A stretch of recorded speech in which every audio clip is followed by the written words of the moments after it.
Samantala, mga naitatalang magkakasunod na aksidente sa Marilake Highway, ikinaalarma ng ilang transport group.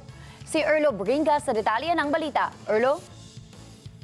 Diyan na umiling sa Senado ang ilang transport organization sa bansa na mas higpitan pa ang road safety at higpitan din ang pagbabantay sa Marilake Highway dahil pa din sa dumadaming aksidente sa lugar na kung saan namatay pa ang isang motorcycle rider lalo na sa bahagi ng Tanay na ang ilan nakadamay pa ng mga dumadaan lamang na private vehicles.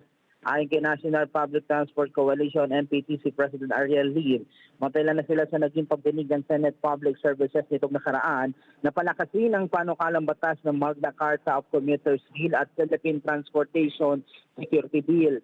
Hiniling din ng grupo na magkaroon ng police outpost ang Marilake Highway dahil sa nakakaalarmang bilang ng mga nagaganap na aksidente sa lugar dahil sa mga rider na ginagawang racetrack ang kalsada. Kamakailan lamang isang patay habang 7 sugatan sa naganap na aksidente sa nasabing kalye matapos mag-ala Superman ng dalawang rider habang nakasakay sa motorsiklo nito.